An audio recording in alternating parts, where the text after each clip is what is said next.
in many styles and colors. The ladies will love the Greenwich Bay soaps and lotions, especially the very comfortable Hello Mellow loungewear. For the guys, Car Lake Outfitters has the largest selection of hats in the area, with over 400 to choose from. Combat Waterfowl, Los Wando, Low Country, East Coast Waterfowl, and Raised Right, to mention a few. For anyone on your list, pick up one of the Kanga Iceless Coolers. Keeps your beverage cold for up to 7 hours with no ice. Choose from the new backpack, the pouch, 12 and 24 case mates. Let's not forget the Car Lake branded shirts, sweatshirts, mugs, and signs. Car Lake Outfitters, a fun place to shop this holiday season. Open 9 a.m. to 6 p.m. Monday through Friday, and Saturday 9 a.m. to 1 p.m. Located at 993 South Beckford Drive in Henderson at the Marketplace Shopping Center next to Postal Plus. This holiday season, shop Car Lake Outfitters, the laid-back, casual lifestyle.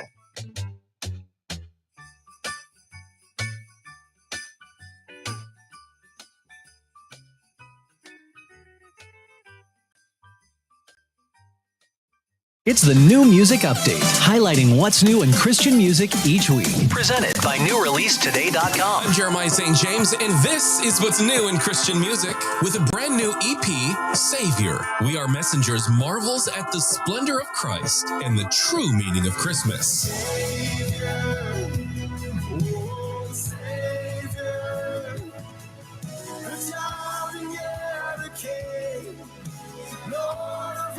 The EP serves as a declaration of hope for a Savior whose sole purpose is to redeem and rescue humanity.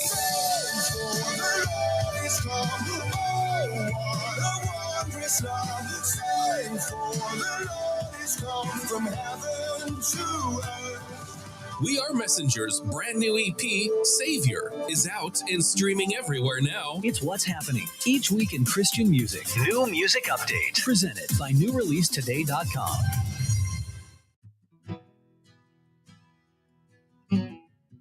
Today is Tuesday, December the 20th. I'm Ryan Hill. I'm John Galantis. And you're listening to Clearview Today with Dr. Abinand Shah, the daily show that engages mind and heart for the gospel of Jesus Christ. You can visit us online at clearviewtodayshow.com, or if you have a question for Dr. Shah or suggestion for a future episode, send us a text at 252-582-5028.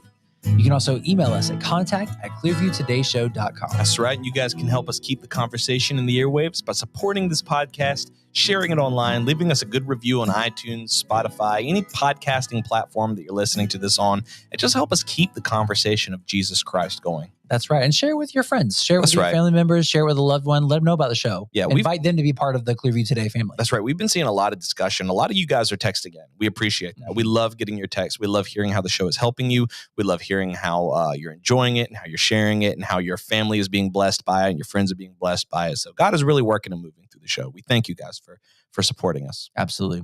John, you want to do the verse of the day today? Yeah, man, let's do it. Let's see. Verse of the day is 2 Corinthians 10 and verse 5. Casting down arguments and every high thing that exalts itself against the knowledge of God, bringing every thought into captivity to the obedience of Christ. Casting down arguments and every high thing. Taking captive your thoughts, taking control of your mind, and bringing every thought into captivity. That's such an interesting phrase. Yeah.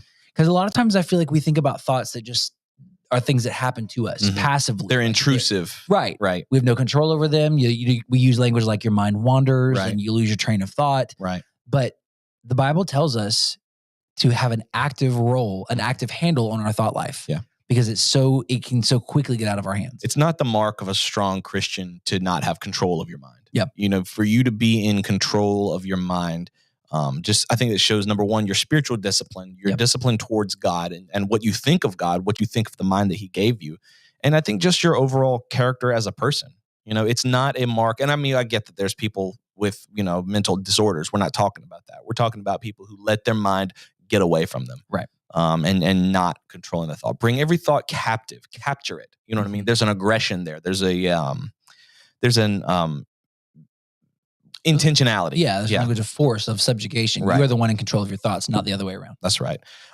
Speaking of which, yep, I think my wife might have an addiction problem. Oh, she got Animal Crossing. Oh, and on the Nintendo Switch, and things ain't looking too good. Yeah, Ellie is a very she can become obsessive when it comes to games or when it comes to really just games. Yeah.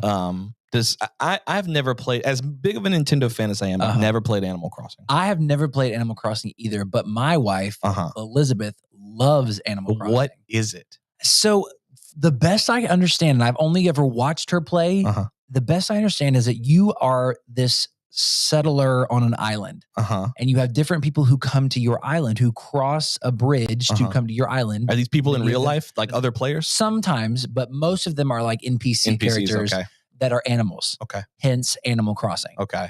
And your goal is you have to construct a certain number of things, and you have to like essentially settle your island, and you have resources that you collect, and you collect a certain number of animals and display them in a zoo or a museum. Is it like Minecraft? Is it Minecraft? It's not building in the same way that Minecraft is building. But in the same sense of like you can do whatever you want. That's at least from my understanding. And now there are people who may love Animal Crossing who are going to tell me that I'm wrong, and that is 100% fine. I don't know much about the game. Yeah. But my wife loves it to the point that my twins have profiles set up on Animal Crossing. Oh no! And so she would get on their profiles. No, she's using the baby's profile back and forth to herself. No, she is not. 100% yes. Elizabeth is getting on the baby's game 100% yes. and sending gifts to herself with prior knowledge. She said, "Hey, I'm going to get on your profile today, and we can trade gifts back and forth." Can't do that. She did. She got on the baby's game. Yep. Oh my good gracious! Because it's not the baby's game anymore. Now it's her game. It sounds like she loves it, and everyone that like plays it regularly loves it.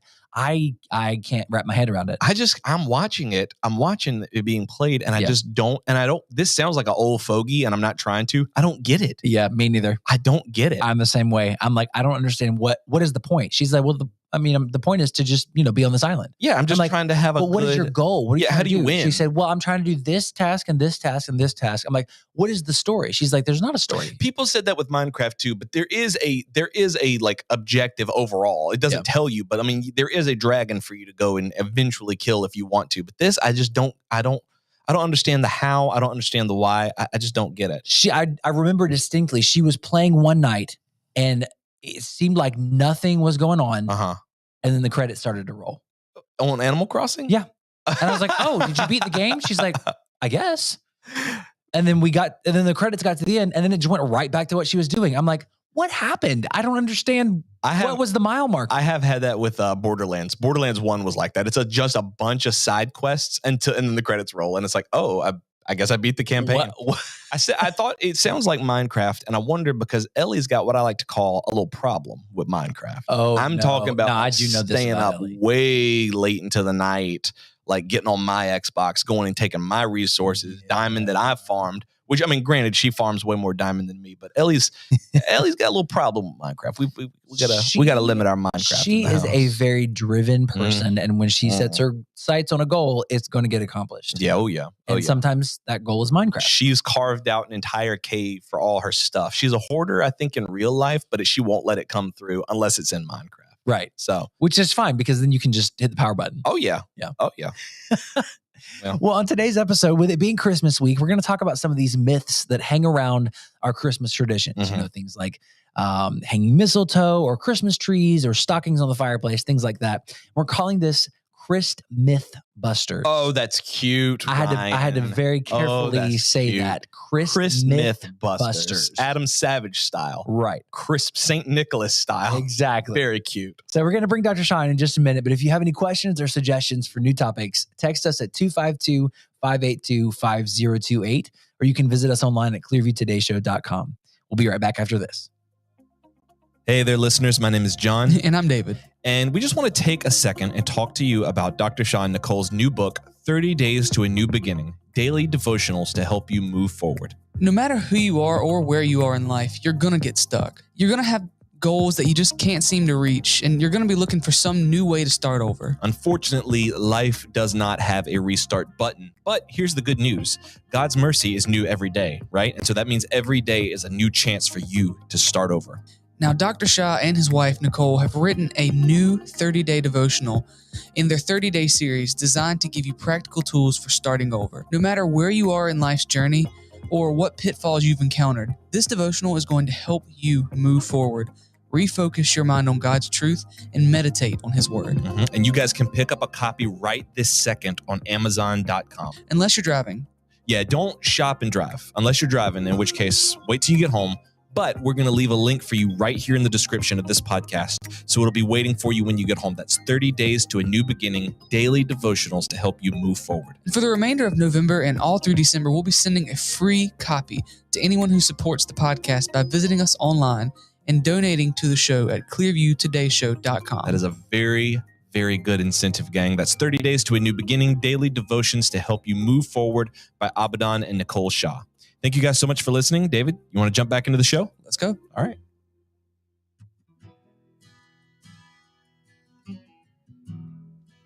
Welcome back to Clearview Today with Dr. Abadan Shah, the daily show that engages mind and heart for the gospel of Jesus Christ.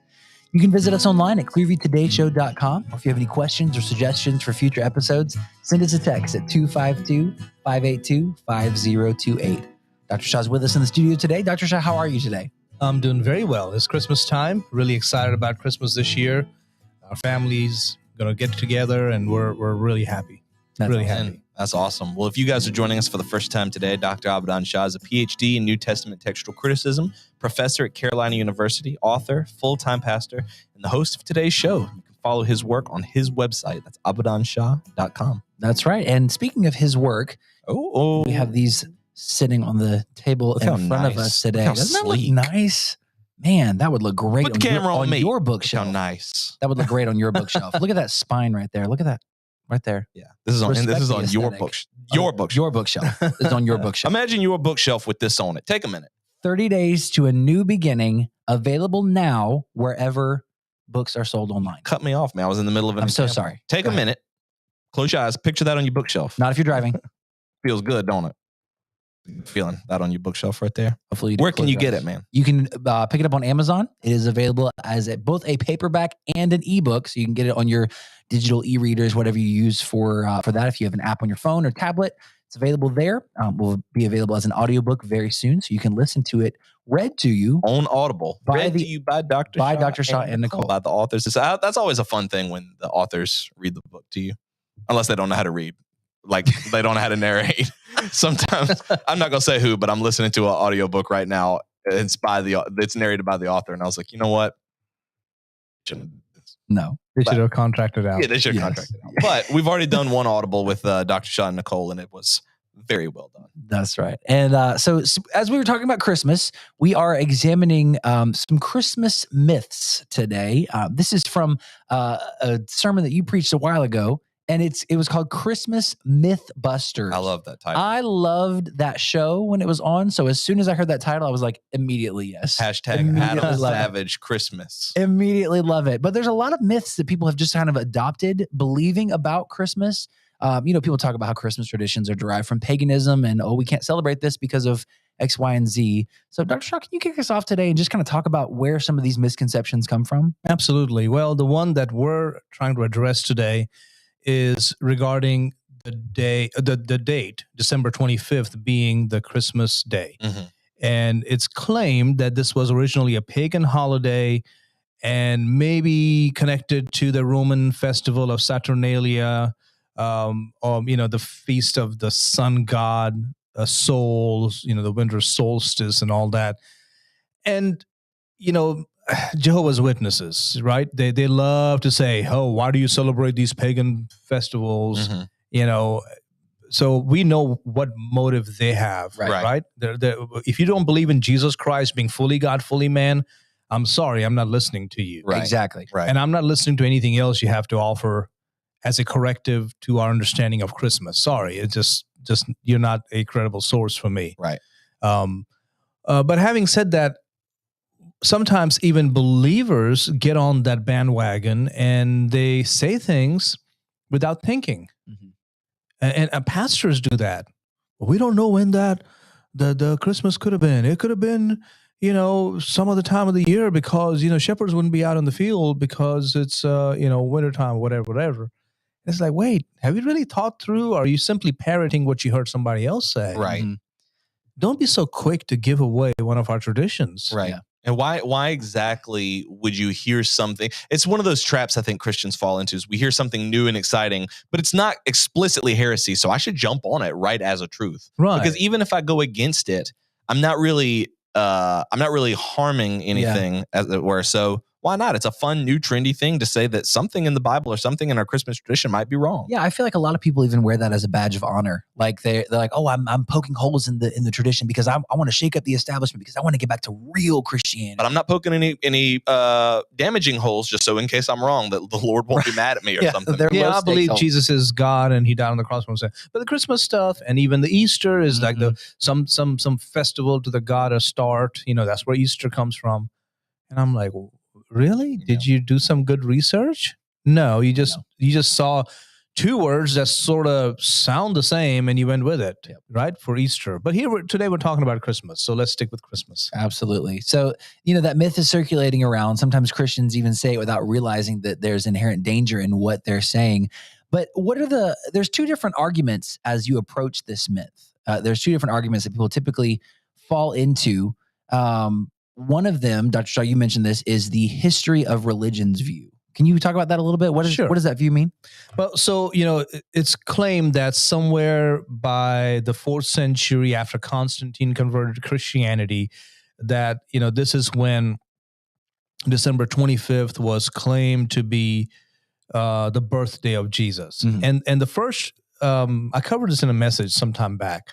The first line of thinking comes from the history of religion school and view. According to this view, which actually goes back to like the 1600s, in AD 274, right? The Roman Emperor Aurelian built a temple in honor of the sun god Sol Invictus, the unconquered sun.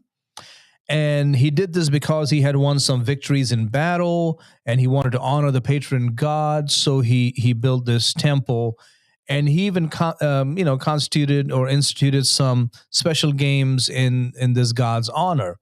And want to know what date it was? December 25th.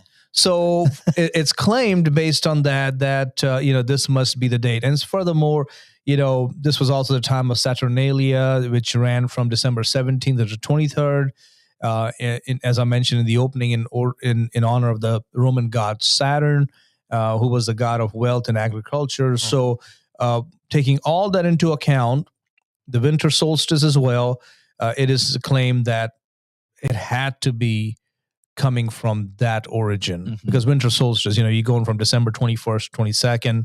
And for those of you who do not know what that means, is the earth is at its maximum tilt away from the sun. That's the winter solstice.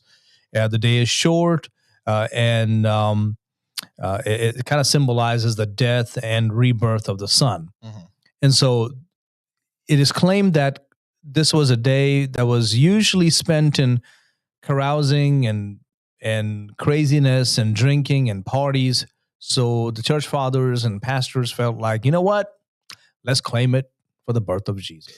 So my question then is, because that sounds like it lines up great, but just because something seems to line up, is that actually evidence that it was that actually happened, that the church father? Because I'm with you up until we say the church leaders Christianized these holidays, right? But is those being similar in date enough evidence to say like, hey, that conclusion is probably true? For one, we have absolutely zero evidence.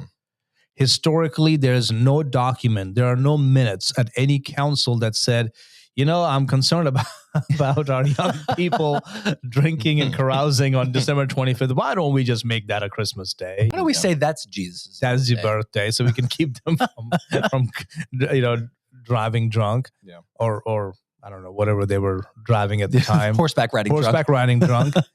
No, there's zero evidence. Secondly, which to me is kind of like really is closes the case on that. In parts of the world where the Romans were not in charge, guess what? Which day they were also claiming as the birth of Jesus? December 25th. No, 25th. Yeah. So, what was their motivation? Right. Why would they take that as a date? Right? I mean, we know about the schism of the church. I mean, that would be one thing they would have said, absolutely not. Now, I know there are some parts of the world that do have different dates for Christmas, but it's still in the vicinity of that time. Mhm. And who's to say that Saturnalia wasn't instituted on the 25th to conflict with Christmas? If Christmas was really being celebrated in Rome from the beginning, then there's nothing to say that it's not actually the other way around. Right. You could do that. That's a great point. Where's the evidence that the opposite isn't true? Yeah, Yeah, exactly. that's That true. all the Saturnalia festivals were actually set to conflict Yeah. with the birth of Christ. You mentioned two views. What's the second one? Yes. So the other one, this was based on some research I did, is the calculation view. Hmm. And according to this view, the church leaders sort of determined December 25th by taking it from the date of the Annunciation, when Gabriel came and announced to Mary, and then the conception of Jesus, and then taking it backwards. So it was sort of, the early church fathers figured that Jesus died on March 25th, and then they calculated that. I mean, it's a mess. By the time you go through those calculations, you go, wait, that doesn't make sense, because you're like overlapping and crisscrossing. It's not adding up, Yeah. and it doesn't add up. The math it and mathin'. Yeah, the math. The math Very nice. It is actually a big mess. Are they trying to calculate the actual conception or just the announcement? Well, they start with the Annunciation and the conception of Jesus, and then these dates were then taken from the date when Jesus was crucified, right? And then based on some rabbinic tradition that all the great prophets of Israel died on the same day as they were born, which is known as. I was trying to figure out how the crucifixion figured into that. Like, why are we using that to calculate the date of birth? But if that's a tradition, then I guess it's called the integral age. So this is like a rabbinic thing, but not all rabbis believe that. But some did, that those great prophets of Israel died on the same day that they were born. So taking that into account, Jesus died on March 25th, and they calculated from there 9 months, and then that's how they got to December 25th. Huh. Kind of weird. Yeah. That seems like a math problem that's put in front of me that I don't understand. Like, how in the world would you convince a bunch of people all over the empire to say, okay, this is why we're picking December 25th. Okay, run that by me again. So wait, he died 9 months to the day, that he was crucified. That's when he was born? Like, yeah, makes perfect sense. If he was crucified on the 25th, he must have been born on the 25th. Okay. Huh? Yeah. All right. So we've talked about these two different views. What is the motivation, I guess, to try to move away from December the 25th? I mean, I would say it's just the desire to peel back the layers of deception that the church has instituted through the century. There is that sense of the hermeneutic of suspicion. Always suspect the church has something to hide. Yeah. What if they don't? What if there's no reason to lie about that date? Hold on. It's crazy. It's crazy. But if they're telling the truth, just hear me out on this one. What if the early church fathers weren't hiding? Yeah, what if they didn't have anything to gain by making up a false date of his birth? That's so crazy. I don't know. By the way, the Biblical Archaeology Review had an article in this month, actually, Winter 2022 article by T.C. Schmidt. And in this article, he kind of takes the same line of reasoning that I use. And he talks about how Hippolytus of Rome, it's often claimed that, that he had something to do with this. But again, when you read his writings and you study his stuff, he actually was simply carrying on the December 25th tradition, not creating something new. So, I mean, when you go back to the Gospels, let's go back to the Gospels. Let's see very quickly. Our time is short. Matthew chapter 2, it talks about, Jesus was born in Bethlehem of Judea in the days of Herod the king. Behold, wise men from the east came and said, where is he who was born king of the Jews? For we have seen a star in the east, have come to worship him.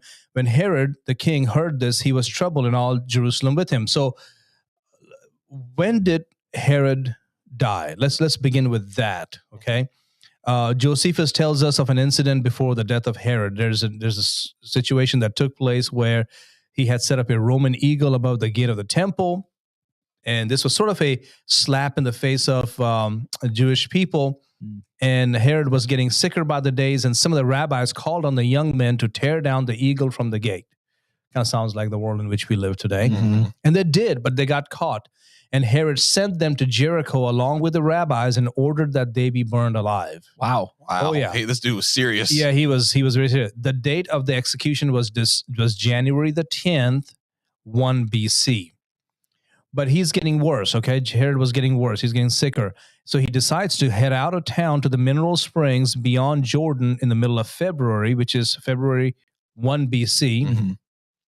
So then there's a statement we have by an ancient writer by the name of Macrobius, and he recorded some witty sayings of the Roman Emperor Augustus when he heard that, one of the sayings is, on hearing that the son of Herod, king of the Jews, had been slain, when Herod ordered that all boys in Syria under the age of 2 be killed, Augustus said, it's better to be Herod's pig than his son. It was kind of a play on words there. Who's his pig and Huios his son. So we have the date when Herod had his son Antipater executed. And Herod died just 5 days after his son's execution. And this would place his death on April the 8th, 1 BC. But don't stop there. Let's go a little step further. When did Herod have those 2-year-old and younger killed? Well, Matthew 2:16, it says, then Herod, when he saw that he was deceived by the wise men, he was exceedingly angry, sent forth and put to death all the male children who were in Bethlehem, on and on. And so how does this help us with the birth of Jesus? Exactly where we have always believed. It comes right back to December 25th. Okay. We're going by the April the 8th, 1 BC, but back it up. Now, the second evidence is Luke chapter 1, verse 5. It talks about the days of Herod, the king of Judea, a certain priest named Zacharias of the division of Abijah. This is, is referring to the priestly course, okay? So coming from the division of Abijah. So it is complicated, but when you study the priestly calendar, it puts Zechariah's service around September 5th through the 11th, 3rd BC. According to tradition, John was conceived around September the 22nd, 3 BC. Now, what does this have to do with the birth of Jesus? Because we're talking about John the Baptist, right. Baptist or baptizer's birth being September 22nd, 3rd BC.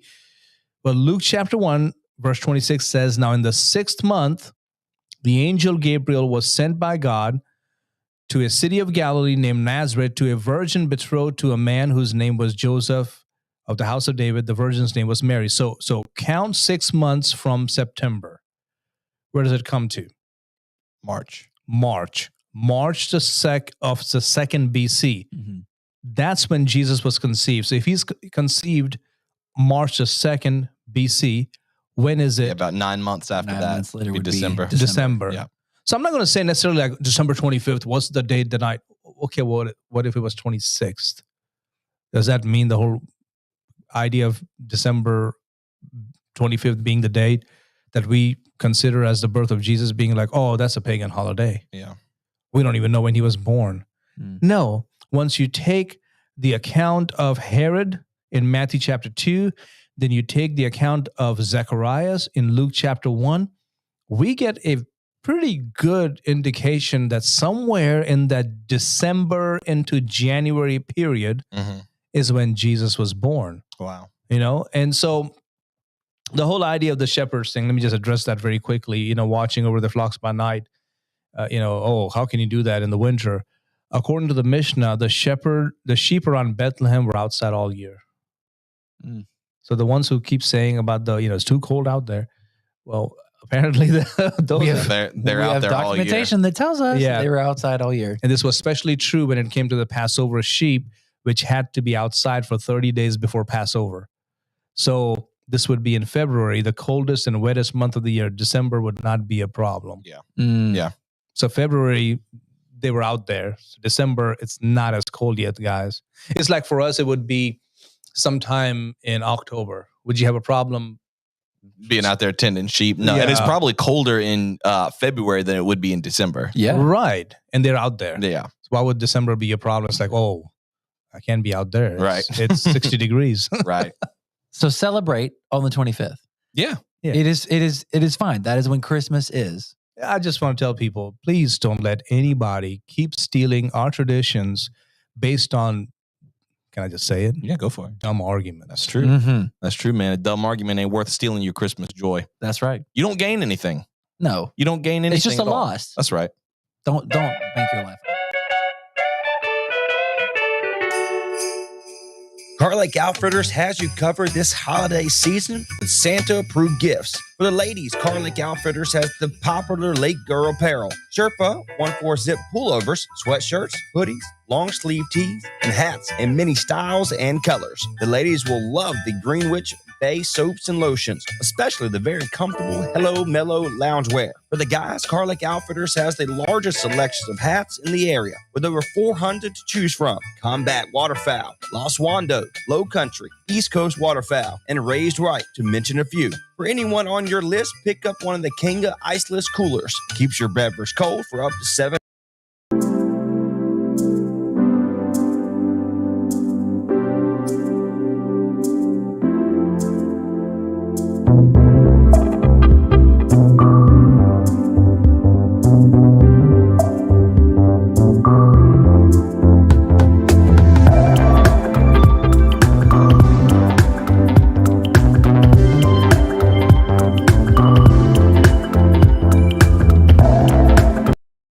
This is Austin Black, and I am the host of Behind the Tunes. Have you ever wondered about the stories behind your favorite songs and the journeys of those that sing them? Well, each week, we invite you to go behind the tunes and step into the stories behind your favorite Christian artists that shape the landscape of today's music.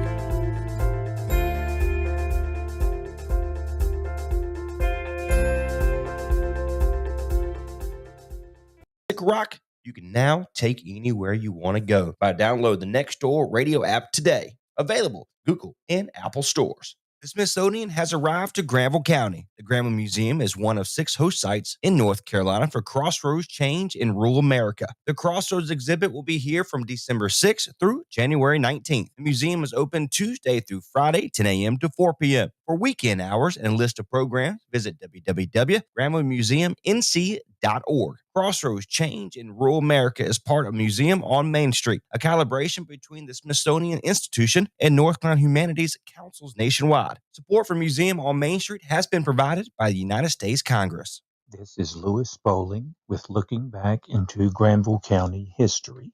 Theodore Kingsbury wrote the following in 1904 about his memories of celebrating Christmas in Oxford. These memories will warm your heart. The boys on Christmas Eve made much noise with their Chinese crackers, and bells were rung. Quite early on Christmas morning, the church bells and the courthouse bell rang out their music on the cold air, and at this Oxford's inhabitants were quickly aroused. Early in the morning, the flowing bowls of eggnog were prepared in most of the homes. On Christmas night, there was usually a dancing party given at the local hotel. If, as was often the case, the several large mill ponds were covered with ice, a part of the day was certain to be spent in skating, and nearly all the men and boys were experts, and some of the females also. If perchance Christmas was snowy, the sleighs pulled by the horses would be filled with young and old, properly robed for the occasion. If Christmas night was one of moonshine, the sleighs would be more numerous, and doubtless words of love were whispered as the fine horses sped along the decorated streets of Oxford. Again, that is by Theodore Kingsbury in 1904, who lived in Oxford. And I say to all, Merry Christmas to all Granvillians. This is again Louis Bowling with Looking Back into Granville County History. You're tuned in to Next Door Radio on nextdoorradio.com. Thank you so much for letting us be a part of your family. Enjoy a great mix of 70s, 80s, classic rock, and some beach music right here on Next Door Radio. Also, all you have to do, say, Alexa, enable nextdoorradio.com. This and That has you covered for the holiday season. Right now, for a limited time, on all Christmas decorations and Lennox glassware is 50% off. That's right, 50% off. Wow your family with beautiful glassware for the holidays, breakfast, lunch, or dinner. This and That also has the perfect homemade gifts, jams, jellies, pickles, local honey, and more. Carolina Cooker stuff, local artist books, and the country lady items. This and That, located in downtown Oxford, is the perfect place to stop in and shop for the holidays. This and That is located in downtown Oxford. Make sure to follow This and That on Facebook today. This and That, collectibles, gifts, and antiques.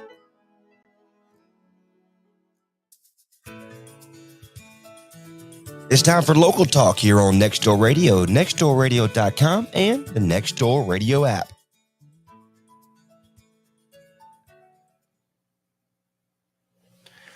And good morning. Welcome to Local Talk here on Next Door Radio, nextdoorradio.com, and the Next Door Radio app. My name is Trey Snyder. Phone number brought to you by Car Lake Outfitters, located in Henderson, North Carolina, 919-618-9258. You just heard a commercial from This and That, and it's Betty Friday, one of our downtown businesses here in downtown Oxford. And the reason why we played that, obviously because of great sponsorship, but Carolina Cookers is in the house here this morning. My friend, how are you today? Hey, good morning. How are you? I'm doing fantastic. I appreciate you for joining us here. Originally, you are based out of Raleigh. Yes. Our headquarters in Garner. I live in Raleigh. So This and That, of course, is a great local vintage antique place here in downtown Oxford that sells Carolina Cookers, actually related to the CEO there at Carolina Cookers, but some great products. So I wanted to bring you on, especially for the holidays, because with everything that you do provide and offer with Carolina Cookers, you have, cast irons, you have fryers, stoves, spices, and sauces, a little bit of everything. Yep. And I don't really know if people realize that. So I wanted to really highlight you guys, highlight This and That. But before we kind of dive deep into what makes cast iron really stand out, let's really explain who you are, what you do with Carolina Cookers. Sure. I'm Jason Allen. I'm the brand development administrator is the title. More so just kind of oversee the Carolina Cooker brand. Our company is a single family owned company. It started in the 60s. It's Agri Supply Stores. And then we started the brand Carolina Cooker in 2007. So most of the people I work with oversee something within Agri Supply. I kind of handle all of the Carolina Cooker aspects. Fantastic. Mr. Jason joins us here in the studio here today live. I'm part of our Local Talk program. He is with Carolina Cooker. So if the history of cast iron went back all the way to the 19th century, made out of China originally, but by the 20th, every household in America at one point in time had a cast iron. Absolutely. Yeah, there's actually patents for cookware in the United States going back to the 1700s. Wow. When I was designing some of these new skillets, we were pulling old, just looking at the history of where cast iron has been. And yes, it started in China way early, like year 200. Mm-hmm. They were casting some things to use, whether that be Warcraft or whatever, but we found a way to use it in skillets, early 1700s, and then like you said, everybody's got a cast iron skillet somewhere. So, what makes Carolina Cooker stand out between the cast iron, between the fryers and the grills? And I'm definitely going to talk about the spices and sauces because that's my favorite part. Yeah, we like to have something that everybody can use. So that's turned into a bit of a wide line of products. We started sketching out a Dutch oven on a napkin and found somebody to make it. And then from there, we've built it into, not only the cast iron enamel, we've got fryers, our big, large stew pots that hardly you can't really find anymore. Those all the way up to 90-gallon. And then, like you said, the sauces and spices. Because I'm looking at a flyer that received from This and That to kind of prepare for this interview. And I'm looking at the trailer trailer hitch barbecue cooker as well. Yep, we've had those in the past. We will be rolling out a new model of those in the coming year. But yeah, those are the big pull behind pig cookers. Yeah. So yeah, from all the way down to a 6-inch skillet that fits on a coaster to a pull behind pig cooker trailer. We've got This is Jason joins us here by way of in studio today live. If you missed this record or this live show, you can head back to our website at nextdoorradio.com. Go into the program and recordings tab. You'll be able to listen back to it later on this afternoon. What I love about Carolina Cookers, not only it's a tremendous product, but also it is, like you mentioned, a family-owned and operated company. And to me, that's what small businesses, that's what small towns, communities, that's what they thrive on, is locally owned products. Yep. We started Mr. Partlow. So we have Barry Partlow, our owner. His dad started the original Agri Supply. It was just a tractor supply store in Garner. And now we've turned around to today, just had the 60th anniversary this year. I've got 9 Agri Supply retail locations. And then we've started to grow Carolina Cooker into other retails. We've got in about 60 stores now, including this and that down the street. Yeah. I mean, of course, you can head over to see Miss Betty. Tell them Next Door sent you for the Carolina Cooker products. They have all sorts of stuff there as well. Actually, you just dropped off some brand new products here today. Brand new. Yep. We've got our chicken fryer skillets that we've introduced this year. So it's if you can imagine a 12-inch skillet, but just a little bit deeper to fit. It's designed to fry chicken in, but you can do a lot of other things. I love me some food. Oh yeah. Fried chicken. My background in fast food at Bojangles for the longest time. My family has been in it for the longest time. We're all about some fried chicken. I love it. So tell me a little bit more about what you guys offer there at Carolina Cooker. Of course, you're based out of Raleigh, but the headquarters out of Garner. Do you make things in-house? How does that work? No, we do not. So our sauces and spices are made right in North Carolina. And then we have to explore and find our factories. Not owning a factory, we have to find them elsewhere. But we try to keep it as close to home as possible, and still at a competitive price point, which is where our customers like to be. Oh, absolutely. I mean, and going back to potentially the 1700, which is remarkable that these things continue to and change every single day. So tell me a little bit more about let's go back to the original cast iron skillet. Tell me a little bit more about what you guys offer when it comes to that. We have skillets. Our base sizes are 6, 10.5, 13, and 15. So that 15 is a big, nice skillet. Can fit like 6 burgers in at one time. We've got Dutch ovens. What's unique to us is our 5-quart and 9-quart Dutch ovens. The lid match up with the skillets, so you can take that lid right off the Dutch oven onto the like a 5-quart Dutch oven, 10.5-inch skillet. Those interchange. Then we've got that deep skillet that I dropped off. We've got like the larger stew pots and things. And then we've got some unique items like our cake pan, like a spiral bundt cake pan. It may not be on your brochure, but we've got, I would say, probably about 250 SKUs in total. So the line is built out pretty well. I'd say in cast iron cookware alone, probably about 50 items. Yeah. I mean, so what really, and I guess I should have started with this, what makes the cast iron what it is? I mean, why is it so widely popular in all the U.S.? The heat retention, and I think the ability to take it from the stovetop to the oven, to the campfire, to the grill. It can go, anywhere, and they're bulletproof. I mean, you can take one from the early 1900s that you found in a barn that's covered in rust, and it might take a couple of days, but you can have it you burn it off, ready to go. Like that makes the nice little flavor to it. That's what. Yeah, exactly. Yeah.